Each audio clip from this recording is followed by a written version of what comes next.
Biblia explicada, un recorrido diario por las Sagradas Escrituras. Hemos llegado al segundo capítulo de la carta que escribió Santiago, que en el capítulo anterior llegamos a la conclusión de que había sido Santiago el hermano de Jesús, no Santiago el hermano de Juan, ni Santiago hijo de Alfeo.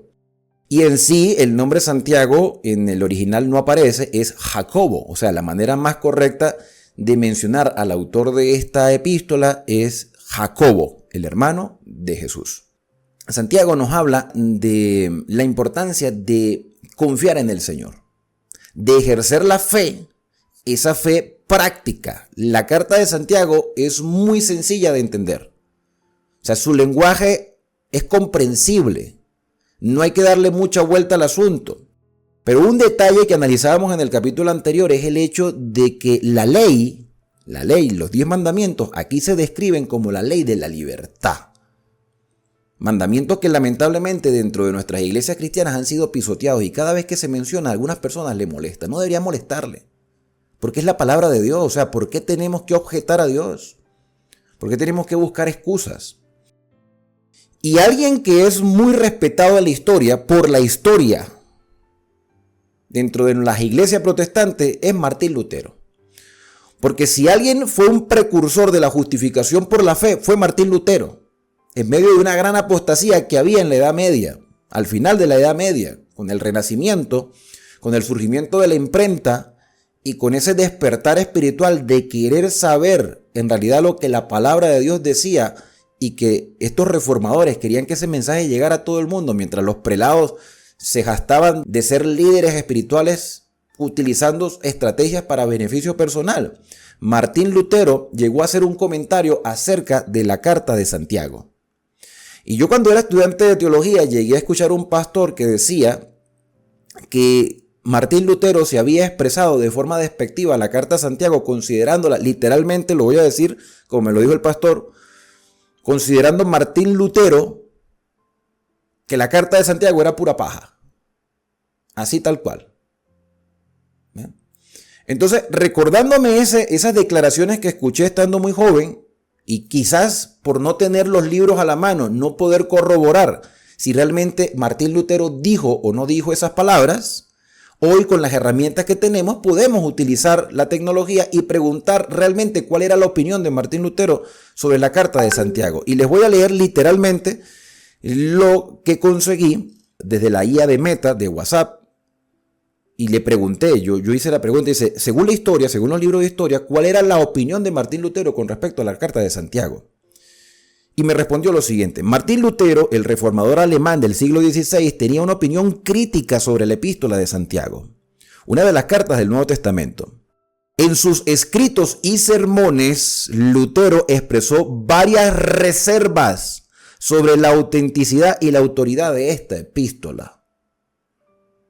Algunas razones por las que Lutero cuestionó la epístola de Santiago incluyen, número 1, la falta de mención explícita, pero sí está, solo que no es explícita como Pablo, como las cartas de Romanos, Efesios, Gálatas.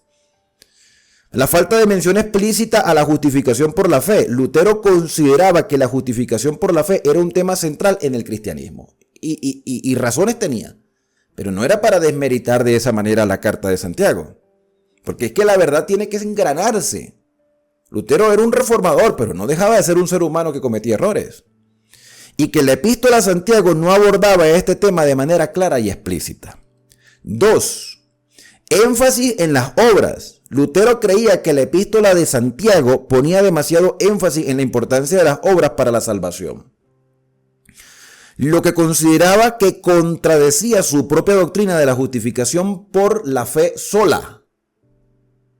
Fíjate, Lutero fue un gran instrumento en las manos de Dios, pero tenía que engranar los mensajes. O sea, la fe es importante, es indispensable, pero esa fe tiene que ir acompañada por las obras, como lo dice Santiago. ¿Qué hacemos con la carta de Santiago? ¿La eliminamos? No, porque si Dios permitió que estuviera ahí es porque es parte de la verdad presente. 3. El estilo y el lenguaje.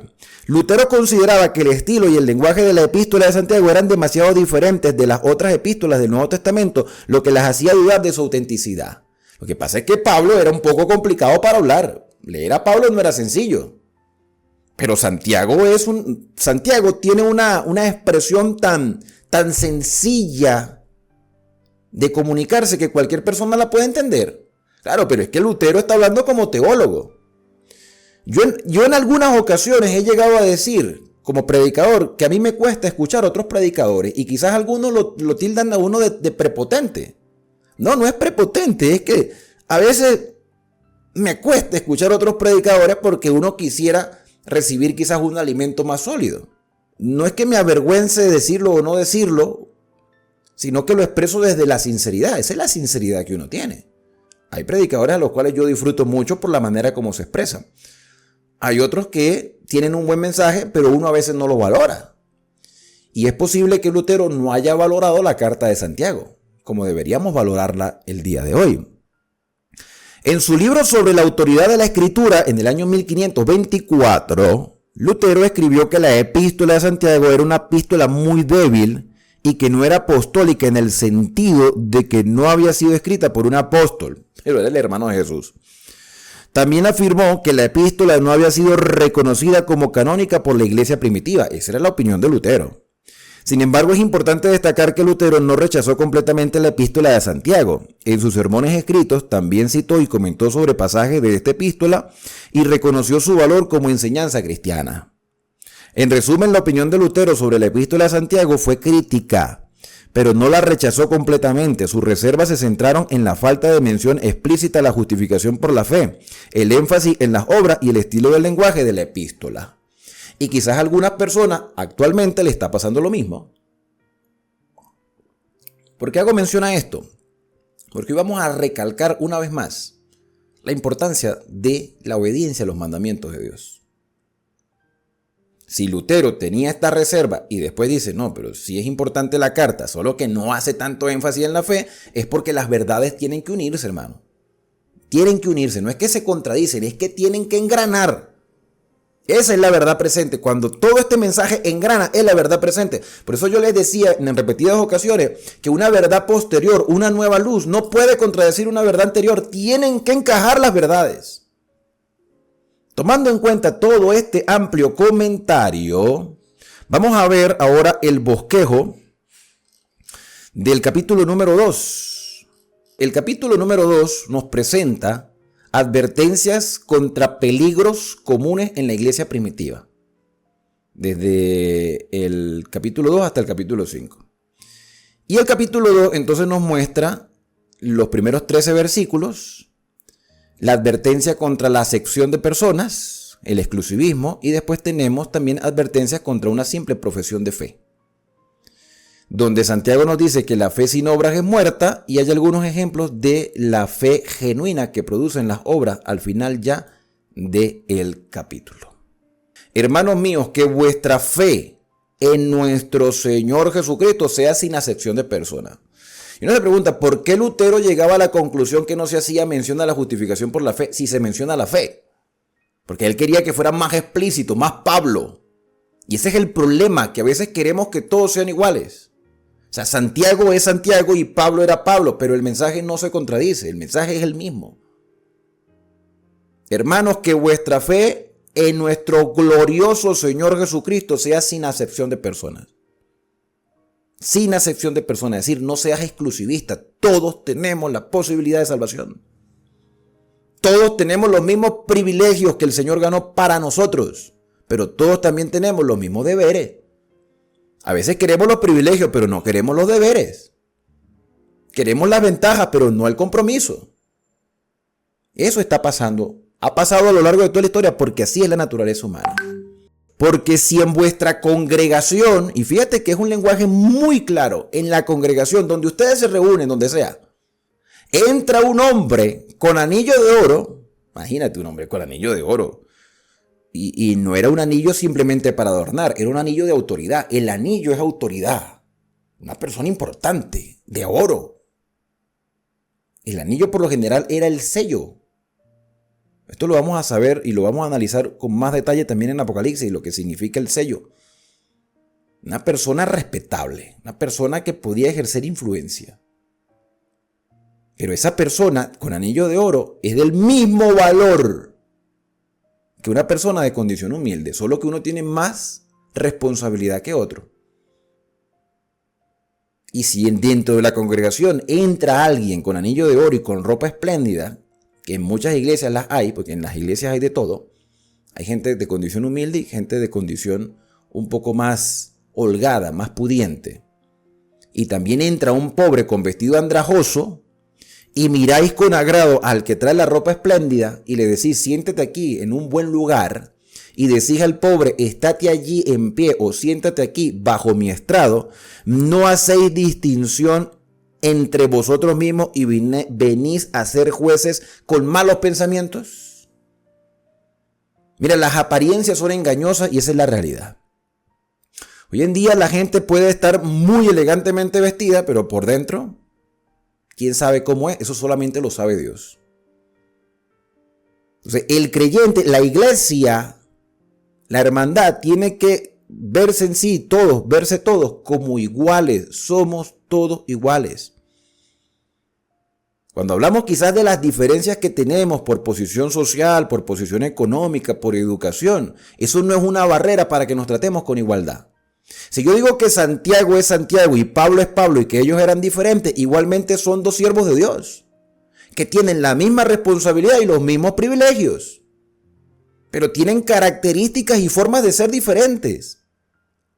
Cuando se habla de la unidad de la iglesia, no es unir las congregaciones, no es unir las denominaciones, es que todos tengamos el mismo sentir y que todos tengamos el mismo propósito de reflejar adecuadamente a Dios y de obedecer de acuerdo a la voluntad del Señor y no según nuestras percepciones.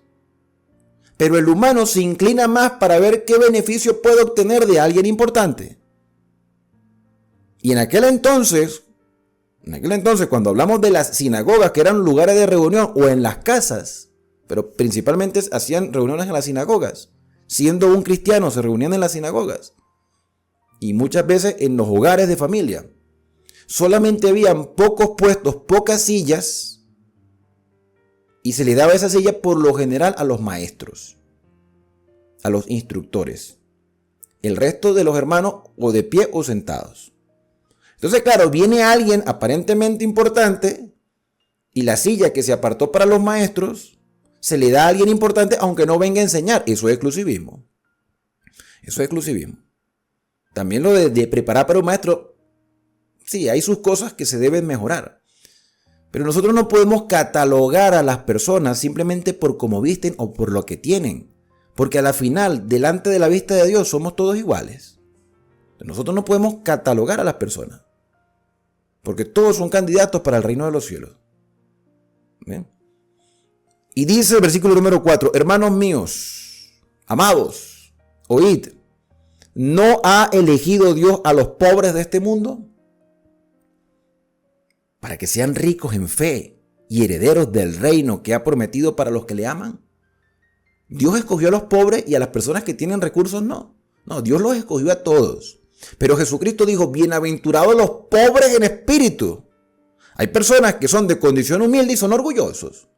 Y hay personas que son encumbrados monetariamente hablando, pero son personas tratables, humildes, sencillos.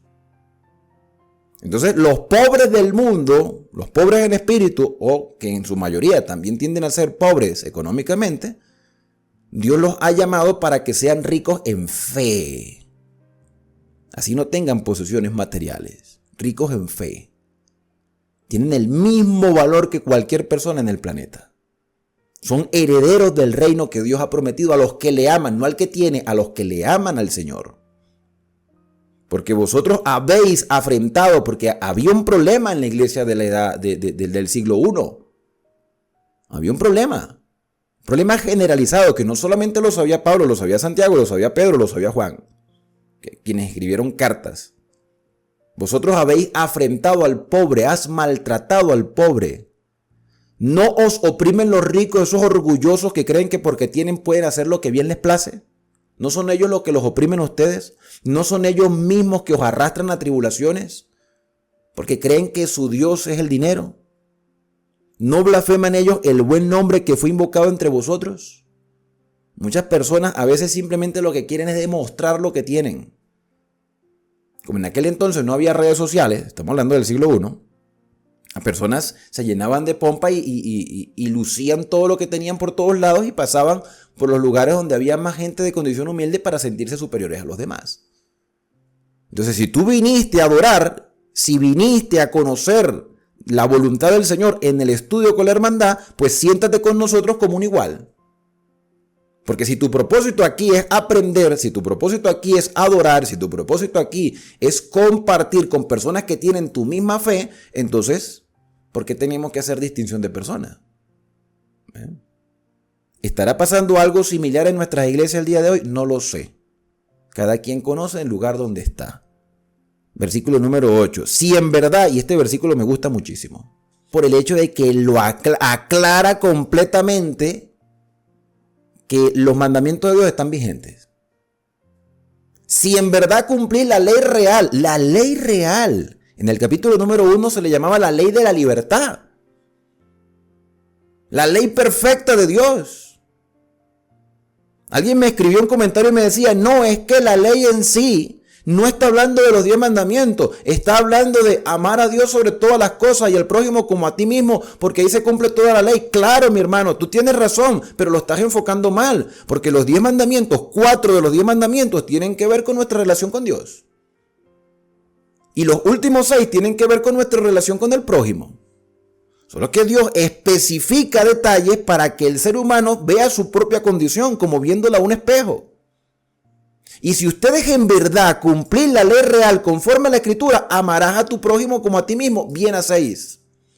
Porque el problema que tenía la hermandad no eran los primeros 4 mandamientos, porque ellos adoraban a Dios, no tenían imágenes, no tomaban el nombre de Dios en vano y guardaban el Shabbat. Así que el problema no era ese. ¿Por qué no se menciona aquí los primeros 4 mandamientos? Porque eso no era el problema. El problema eran los otros 6 mandamientos. Lo que tiene que ver con el prójimo. Entonces, si ustedes realmente cumplen la ley real, que son los mandamientos, porque si hay una ley real, también hay una ley falsa. Y ya el Espíritu nos está indicando el desenfoque que algunos tienen con respecto a los 10 mandamientos. Si ustedes realmente cumplen la ley real conforme a la Escritura, conforme a lo que escrito está, y tú te preguntas, ¿dónde están los 10 mandamientos? Porque se habla mucho de los 10 mandamientos, pero hay personas que no saben dónde están. Los 10 mandamientos están en Éxodo 20, pronunciados por la propia boca del Señor en el monte Sinaí. Antes de escribirlo en tabla de piedra, lo anunció. Y la gente escuchó. No fue Moisés que los dijo. Dios dijo, yo soy Jehová tu Dios, que te saqué de la tierra de Egipto, de casa de servidumbre. Cuando Dios le dice al pueblo de Israel, te saqué de casa de servidumbre, es porque ahora eres libre, libre para obedecerme. Por eso es que la ley de la libertad, los 10 mandamientos son la ley de la libertad. Y después cuando Moisés sabe que le queda poco tiempo y que ya es hora de que el pueblo de Israel entre a la tierra de Canaán, se los recuerda en Deuteronomio 5. Te voy a leer los versículos clave para demostrar que la ley de Dios es la ley de la libertad. Y específicamente el 4º mandamiento nos declara libres. No somos esclavos del trabajo, ni de las circunstancias, ni del tiempo. Somos libres. Cuando guardamos los mandamientos de Dios, somos libres. Vamos a Éxodo 20. Versículo número 1. Te lo acabo de mencionar, pero te lo voy a mostrar en pantalla, para que de esa manera tengas el fundamento. No, pero es que eso es del Antiguo Testamento. Mire, amigo, aquí me está diciendo Santiago que la ley real conforme a la Escritura. ¿Cuál Escritura? ¿Cuál Escritura? Vamos a ser sinceros. O sea, si algo debemos caracterizarnos los cristianos es la sinceridad. Vamos a sincerarnos. Cuando Santiago habla de la Escritura, que es la misma Escritura que escribió Pablo cuando le dijo a Timoteo, toda Escritura es inspirada por Dios, ¿a qué Escritura se estaba refiriendo? Pues al Antiguo Testamento, hermano, no hay para otra. Éxodo 20 comienza de la siguiente manera. Verso 1. Habló Dios todas estas palabras. Habló Dios.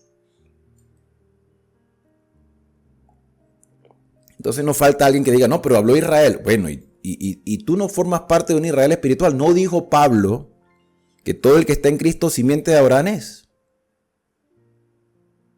Habló Dios todas estas cosas diciendo, yo soy Jehová tu Dios, para que no quede duda, que te saqué de la tierra de Egipto, donde eras esclavo, de casa de servidumbre, eras esclavo, ya no eres esclavo, eres libre. Y empieza a narrar uno por uno los 10 mandamientos. No tendrás dioses ajenos, no hagas imágenes de ninguna semejanza, no tomarás el nombre de Jehová tu Dios en vano, acuérdate del día de reposo para santificarlo. Te lo voy a poner en una Biblia católica. Mira, la Dios habla hoy. Mira lo que dice ahí.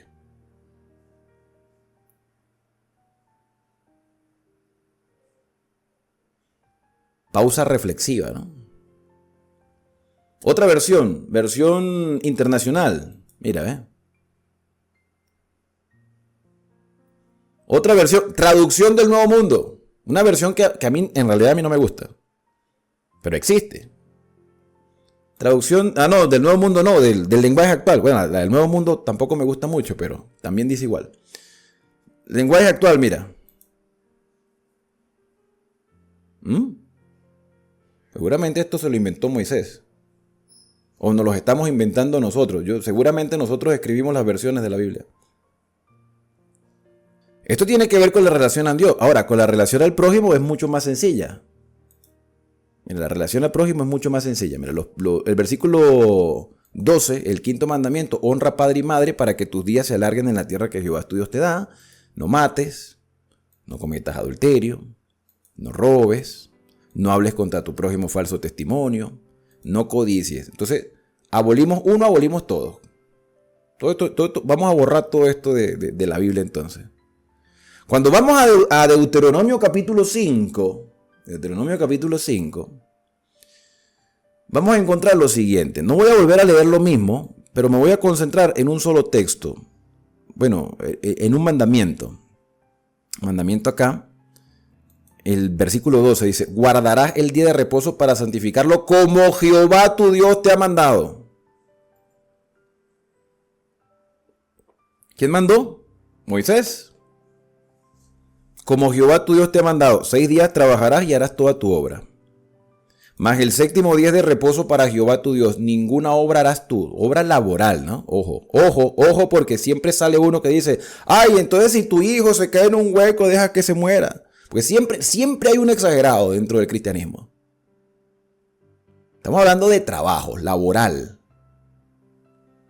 Hay cosas que se hacen en bienestar de nuestro prójimo. Creo que eso lo dejamos claro cuando estudiamos los evangelios. Ninguna obra harás tú, ni tu hijo, ni tu hija, ni tu siervo, ni tu sierva, ni tu buey, ni tu asno, ni tu animal, cosas de trabajo. Ni el extranjero, hay que darle libre a los trabajadores. Si tú eres empresario, tienes la obligación de darle libre a tus trabajadores. Vas a tener trabajadores felices que te van a llegar el lunes a trabajar felices. Y no van a querer perder el trabajo y van a trabajar bien para que nunca los despidas. Pues le estás dando el sábado libre y el domingo según la tradición. Bueno, pues los vas a trabajar el domingo. Pues. Dice, ni el extranjero que está dentro de tus puertas para que descanse tu siervo y tu sierva como tú. Acuérdate que fuiste esclavo, siervo en la tierra de Egipto. Acuérdate, ya no eras, ya no eres. Eres libre ahora para obedecer esto. Acuérdate que fuiste esclavo, siervo en la tierra de Egipto, que Jehová tu Dios te sacó de allá con mano fuerte y brazo extendido, por lo cual Jehová tu Dios te mandó que guardes el día de reposo. Yo creo que se entiende. Yo creo que el tema se entiende. Volvemos a Santiago, capítulo número 2. Nos habíamos quedado entonces en el versículo... Vamos a ver. Versículo número 8. Si en verdad cumplí la ley real. ¿Cuál es la ley real conforme a la Escritura? Donde se hace una explicación acerca de amar al prójimo en la parte final. Los 10 mandamientos de Éxodo 20 y Deuteronomio 5. Pero entonces, ¿usted por qué habla del sábado si aquí no habla nada del sábado? Porque es que el problema en el siglo I no era el sábado. El problema lo tenemos nosotros en el siglo XXI. El problema del siglo I era la relación con el prójimo, porque ellos eran exclusivistas y hacían acepción de personas y seguían manifestando fe en Dios. Nosotros somos todo lo contrario. Nosotros hemos aprendido a tratar bien a nuestro prójimo, porque creo que hemos aprendido, a pesar de que tenemos muchas cosas que mejorar, pero estamos echando a un lado un mandamiento importante. Y más adelante en la carta nos vamos a dar cuenta de esto. Si hacéis asesión de personas, que era el problema que ellos tenían, cometéis pecado y quedáis convictos por la ley como transgresores. Cualquiera que guardase toda la ley, o sea, los 10 mandamientos, y la ofendiese en un punto, se hace culpable de todos. Entonces, como en el siglo I no tenían problemas con los primeros 4 y con algunos de los 6 siguientes, el escritor de la carta dice, mira, ok, tú observas los mandamientos, pero si hay una falla en uno, ya te haces culpable de todo. Y toma a consideración 2 de esos 10, como para que no quede duda que estamos hablando de los 10 mandamientos. No estamos hablando ni de la circuncisión, no estamos hablando ni de la matanza de los corderos, ni la purificación de los sacerdotes, ni el lavamiento de las manos, ni los rituales, ni la fiesta. Estamos hablando de los 10 mandamientos. ¿Cómo lo sabemos? Porque aquí dice, mira, versículo 11. El que dijo no cometerás adulterio, que es el 7º mandamiento, también dijo no matarás, que es el 6º mandamiento. De los 10 se toman 2 como referencia. ¿Por qué se toman estos 2? Es claro que son cosas que no se deben hacer, que no se deben poner en práctica. Creo que como cristianos estamos claros en eso. Pero ¿por qué se mencionan a estos 2? Porque en sí está haciendo énfasis al dolor que se le impregna a una persona cuando se cometen estos actos. Cuando hay adulterio hay dolor. ¿Quién duele? El traicionado es el que se siente adolorido. Cuando una persona mata, le estás quitando la vida a una persona. Entonces estás afectando a una familia entera, porque no es quitarle la vida a una persona, es afectar toda una familia. Pero Dios mandó a matar gente. Mira, eso ya lo estudiamos principalmente en Números 31. Hablamos un poco de eso, de la manera como Dios hace juicios. Pero fíjate aquí, y yo lo expliqué cuando llegué a Éxodo 20, llegué a explicar que matar no es simplemente quitarle la vida a alguien, porque creo que como cristianos nosotros no pensamos quitarle la vida a nadie. Pero dentro de la explicación yo decía que cuando uno ofende a una persona o la trata de forma indiferente o la hace sentir mal por cualquier cosa, es como si la estuvieras matando. Cuando una persona entra en depresión y se suicida, llega al punto de cometer esa acción, ese delito contra sí mismo porque se siente mal por algo que vio, que le dijeron. Ahorita existe mucho esto del bullying. En el cristianismo no debería existir, pero posiblemente existe. Entonces, cuando uno se burla de alguien, cuando uno ofende, cuando maltrata, cuando trata de forma indiferente, es como si lo estuviera matando. En sí, el uso de estos 2 mandamientos que aparecen aquí, el 7º y el 6º, es para mostrar el dolor que a veces nosotros proyectamos o hacemos que otra persona sienta. Entonces, la idea es que tratemos adecuadamente a nuestro prójimo como a nosotros mismos o como nosotros mismos quisiéramos ser tratados. Ahora bien, si cometes adulterio, le haces un daño a alguien. Y si no cometes adulterio, eres fiel, no le estás haciendo daño a tu pareja, pero mata, o en este caso, hace sentir mal a tu propia pareja, o lo que sea, o cualquier otra persona, ya te has hecho transgresor de la ley. Ya te has hecho transgresor de la ley porque estás afectando a alguien, porque los primeros 4 mandamientos tienen que ver con la relación con Dios, una dimensión vertical, y los otros 6 tienen que ver con la relación con el prójimo, una relación horizontal, una dimensión horizontal. Por eso es que Jesús dijo, mira, toda la ley se resume en amar a Dios y amar al prójimo. Versículo número 12. Así hablad y así haced, como los que habéis de ser juzgados por la ley de la libertad. Nuevamente, ley de la libertad, ley real, ley perfecta. Es real porque existe, es real y está vigente. Y es de la libertad porque cuando yo obedezco esos mandamientos por fe, estoy demostrando que soy libre, hermano. Libre, no tengo nada que temer. No tengo miedo que me llamen y que me digan, usted hizo tal cosa, porque soy libre de hacer lo que Dios ha permitido que yo haga. Y me ha abstenido de hacer cosas que Dios ha prohibido. Y la ley real, la ley perfecta, la ley de la libertad, es la norma por la cual vamos a ser juzgados. ¿Tú crees que el juicio, cuando se levanta un juicio, tú crees que en un tribunal no hay un código de justicia? ¿Cuál es el código de justicia de Dios? La Biblia, dice la gente. Ok, la Biblia, perfecto. Pero específicamente, ¿cuál es el código donde vamos a determinar si somos aptos o no para ir al reino de los cielos. Porque si vamos a hablar de creer, este capítulo también habla de creer.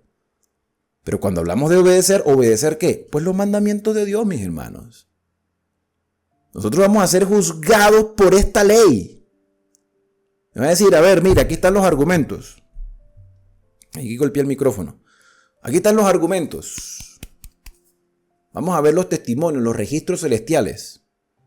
Registros que ya estudiamos en el libro de Daniel y que vamos a volver a ver en el libro de Apocalipsis. Porque si el libro de Apocalipsis habla del libro de la vida.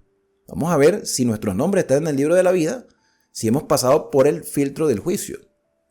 Y el juicio ya es una obra que está en ejecución. Porque el juicio sin misericordia se hará con aquel que no hiciere misericordia, y la misericordia triunfa sobre el juicio.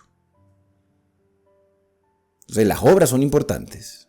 La obediencia es importante. Y aquí termina la primera parte de este capítulo. Vamos a la segunda parte. Hermanos míos, ¿de qué aprovechará si alguno dice tener fe y no tiene obras? Como recalcando lo que se dijo en la primera parte. ¿Podrá la fe salvarle? Y quizás esto era lo que le molestaba a Lutero. ¿Podrá la fe salvarle? Si un hermano o una hermana están desnudos, fíjate, hermano o hermana, o sea, miembros de la congregación, no está hablando tanto de los de afuera. Aunque las obras sociales afuera son importantes y necesarias, el primer trabajo es interno. Si un hermano o una hermana están desnudos, tienen carencias. Quizás no están desnudos realmente, pero tienen carencias. Tienen necesidad de mantenimiento diario. Y alguno de vosotros le dice, váyanse para su casa. Caliéntense y sáciense. Y no les dais las cosas que necesita para su cuerpo, ¿de qué te aprovecha? Una vez es ignorante de muchas cosas, ¿sabes? Quizás porque no nos metemos en la vida de otras personas y hay hermanos de nuestra congregación que están pasando necesidad y uno ni se entera. Y los hermanos a veces por vergüenza, por pena, por temor, no dicen nada tampoco. Estamos hablando de los que estamos dentro de la fe, ¿ok? Un trabajo interno. ¿Por qué a veces no es que seamos indiferentes, sino que somos ignorantes de la realidad de nuestros hermanos? Porque no hay comunión entre hermanos. Y cuando no hay comunión, cuando no hay esa confianza, la gente no se expresa. Quizás el problema de que estos hermanos estén en necesidad en sí no es el problema real, sino el resultado de un problema dentro de la iglesia que no ha captado, que no ha tenido esa oportunidad de confraternizar adecuadamente como para darnos cuenta que nuestros hermanos están pasando necesidad. Y los hermanos no lo dicen. Mira, uno a veces pasa por momentos de necesidad y no se lo dice a nadie. Pero hay gente que se da cuenta. ¿Por qué se dan cuenta? Porque siempre están frecuentando con uno. Y se dan cuenta de las situaciones a veces que uno pasa. Y si nosotros estamos en la obligación de suplir las necesidades de nuestra familia como obligación primaria, también tenemos una obligación con nuestros hermanos de fe, porque ellos están en la misma lucha que tú y yo estamos. Entonces no es tener privilegios o darle privilegios a quienes más tienen, sino hacerles ver a los hermanos que tienen que son instrumentos de Dios para ayudar a los más necesitados dentro de la misma congregación. Versículo número 17. Así también la fe, si no tiene obras, es muerta en sí misma. Pero alguno te dirá, tú tienes fe, yo tengo obras. Siempre el clasismo, ¿no? Sí, tú crees, pero mira, yo estoy obrando. Y la manera como Santiago lo proyecta es muy interesante. Muéstrame tu fe sin obras, y yo te mostraré mi fe por mis obras. O sea que las obras son el resultado. Cuando nosotros hablamos de obedecer como resultado, no es descabellado. Cuando la obediencia a los mandamientos es el resultado de haber aceptado por fe la salvación de Dios, y que esas obras nos ayudan a conservarnos en esa misma fe, en esa misma salvación. No estamos diciendo algo fuera de la Escritura, porque aquí Santiago lo dice con claridad. Muéstrame tu fe sin obras. Muéstrame que tú crees. Ok, que tú crees, muéstralo. Pero yo te voy a mostrar mi fe por mis obras. Que mis obras sean un resultado de, no es salvación por obra, es simplemente una muestra de agradecimiento. Es como cuando tú siembras una planta, tú sabes que la planta, si la planta es de guayaba, no sé si la guayaba será común en muchos países, una planta de guayaba, tú esperas que esa planta dé fruto. Entonces, de por sí la planta debe dar fruto, como el cristiano debe tener obras, de por sí. Evidentemente la planta requiere una buena preparación de terreno, una siembra adecuada, una poda, requiere una cantidad suficiente de riego según el tiempo para que la planta crezca, floree y dé fruto. Bueno, eso el Espíritu Santo lo está haciendo con nosotros. Entonces el Señor viene a buscar frutos de justicia. ¿Tú crees que Dios es uno? Y este versículo en sí no habla de la Trinidad ni de la unicidad de Dios. Lo que habla es que creemos que en la existencia de Dios. Dios es uno. Sí, no hay más dioses. No está negando la deidad Padre, Hijo y Espíritu Santo, porque creo que eso ya era claro para muchas personas en ese entonces. Aquí se toma en la referencia de la Torá. Dice, Jehová uno es. Pero también tenemos la connotación Elohim, que es Dios, el nombre de Dios Elohim, que habla de una pluralidad. Entonces dijo Dios, hagamos. Aquí el tema no es discutir la unicidad ni la Trinidad. Aquí el tema es que las personas estaban convencidas de la existencia de Dios. O sea, creían en Dios. Del tema de la unicidad o de la Trinidad, lo vamos a hablar más profundamente cuando lleguemos al libro de Apocalipsis. De todos modos, hay unos materiales que te pueden servir, entre los cuales está un libro llamado La Trinidad. Yo te lo puedo obsequiar, te lo puedo enviar por formato digital al número que aparece en pantalla, me escribes y yo con gusto te lo haré llegar. Entonces aquí el tema de discusión no es si Dios es tres personas, si Dios es una sola persona. No, aquí el tema es Dios existe. ¿Tú crees que Dios es uno? Que Dios existe. Bien haces. Bien haces. Que crees en la existencia y el poder de una mano creadora. También los demonios creen. Entonces, los demonios creen. Los demonios saben que Dios existe. Porque antes de ser demonios fueron ángeles de luz. Porque el mismo Satanás llegó a estar delante de la presencia de Dios. Entonces, si vamos a hablar de creer, Satanás sabe y está seguro de quién es Dios. Y el poder que tiene y lo que hace. Pero eso no hace a Satanás salvo.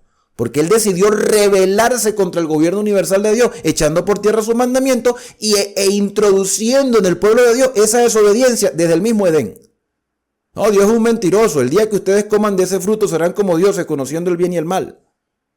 Dios los está reprimiendo a ustedes. O sea, crear un concepto errado de Dios. Pero de que Dios existe, existe y Satanás lo sabe. Los demonios creen y tiemblan. Entonces tú no puedes basar que eres salvo, no puedes basarte en tu salvación porque crees que Dios existe. Porque te digo una cosa, los espiritistas también creen que Dios existe. Los brujos también creen que Dios existe. Los masones también creen en la mano poderosa de un creador. Los deístas saben que hay una existencia divina. Pues esos son deístas, no son ateos, son deístas. Pero no creen en la palabra, no creen en la revelación.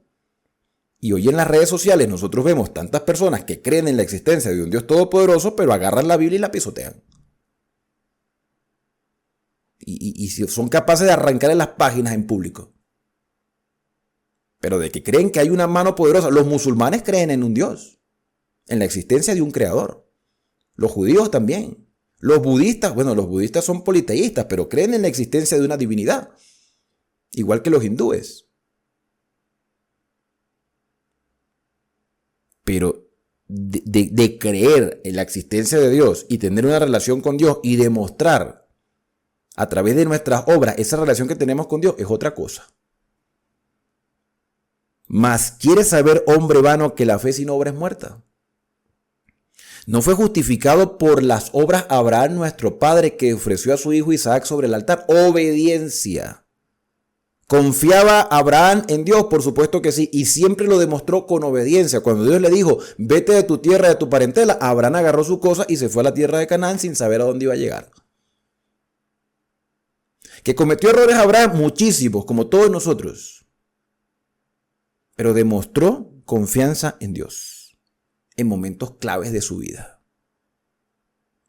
Lo que nos indica que para ti y para mí aún hay esperanza, porque Abraham se equivocó muchas veces cuando negó a su esposa diciendo que era su hermana y cuando estuvo con Agar sabiendo que Dios le había prometido que a través de Sara iba a tener un hijo. Y por eso Dios lo probó fuertemente para que Abraham demostrara que realmente había aprendido a confiar en Dios. Y Abraham obedeció y le fue contado por justicia. ¿No ves que la fe actuó juntamente con las obras y que la fe se perfeccionó por las obras? Y se cumplió la escritura que dice, Abraham creyó y le fue contado por justicia y fue llamado amigo de Dios, pero obedeció. Y nosotros somos cristianos que creemos en la existencia de Dios, que creemos en la Biblia, porque la llevamos todos los lugares, a los días de reunión, a los cultos y la citamos. Pero cuando Dios nos exige obediencia, dice, no, es que eso era para los judíos. Entonces, hermanos, no estamos siendo sinceros con nosotros mismos. Vosotros veis pues que el hombre es justificado por las obras y no solamente por la fe. Y esto es lo que le molestaba a Lutero. Porque claro, Lutero vivió en una época donde se hacía mucho énfasis a la penitencia, donde se hacía demasiado énfasis al pago de indulgencias. El mismo Lutero llegó a decir que si la salvación se ganara por mérito, él fuera el primero de estar en la lista de los salvados. Lutero caminaba de rodillas por las escaleras de Pilato. Entonces, claro, la experiencia grotesca que tuvo que vivir Lutero en medio de una sociedad contaminada porque la iglesia de la Edad Media se encargó de tergiversar los mensajes, abusando de la autoridad, hizo que Lutero no considerara bien las palabras de la carta de Santiago. Pero Santiago está diciendo una verdad que a muchos hoy le está molestando. Veis vosotros que el hombre es justificado por las obras, no solamente por la fe. Hay que obedecer los mandamientos, los 10, los de Éxodo 20 y Deuteronomio 5, incluyendo el cuarto, aunque a ti, mi querido hermano y hermana, quizás no te guste. Porque es que a mí no me tiene que gustar el mandamiento, te lo voy a decir con claridad. No es que a mí no me parece, es que no te tiene que parecer. Porque es que la importancia del sábado, del Shabbat y de los mandamientos en su totalidad no se lo estás dando tú. Se lo dio Dios. No soy yo el que le da el valor al sábado, ni al resto de los mandamientos. Es Dios quien le dio el valor. Fue un regalo que Dios nos dio que a veces no valoramos. Y entonces se menciona acá algunos ejemplos, como por el de Rahab, ¿no? Se menciona el ejemplo de Rahab. Dice, Rahab la ramera, a mí no me parece que habría que llamarla así, pero así lo escribieron. Yo llamaría a Rahab más bien la mujer convertida de Jericó. Pero bueno, aquí Santiago la llamó así. Asimismo, Rahab la ramera no fue justificada por las obras cuando recibió los mensajeros y los envió por otro camino. Obró Rahab, claro, y a costa de su propia vida, porque la podían matar en Jericó por traidora.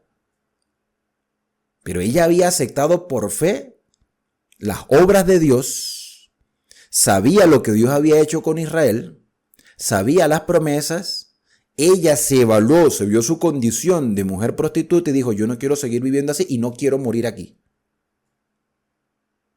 Y de hecho, Rahab aparece en la genealogía de Jesús. Eso es una obra de gracia y de misericordia. ¿Siguió siendo Rahab prostituta? No. ¿Cambió su forma de ser? Por supuesto. ¿Fue un testimonio para las demás mujeres israelitas? Fue una mujer modelo para las israelitas. Siendo ella de Jericó, siendo ella cananea. Pero fue un modelo de transformación y de obediencia a Dios.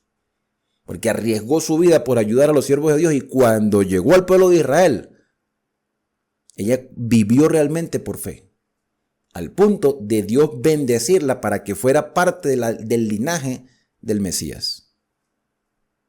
Eso es gracia, eso es misericordia. Eso nos llena de esperanza. Termina el capítulo diciendo, porque como el cuerpo sin espíritu, sin aliento de vida, espíritu, ¿no? A veces no entendemos lo que es el espíritu en sí. En griego, espíritu es ruach. En griego. En hebreo es ruach y en griego es pneuma, que es como aliento, hálito, soplo, el aliento de vida, el aliento que Dios da. Y como nosotros hemos venido estudiando a lo largo de muchos capítulos, que la muerte es un estado de inconsciencia donde el aliento de vida vuelve a Dios y el cuerpo va al polvo porque de polvo fue creado y al polvo volverá.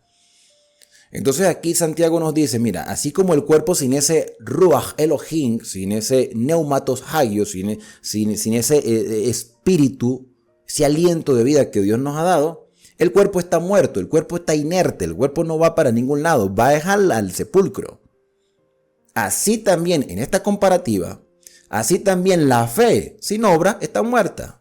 Tú puedes tener muchas obras, pero las obras, la filantropía y la caridad no te sirven de nada si no viene como respuesta al amor que Dios ha impartido en ti. Una persona puede ser caritativa, aunque hoy en día existen muchas fundaciones para esquivar, para evadir impuestos. Le sale más barato hacer donativos que pagar impuestos por la gran cantidad de dinero que manejan.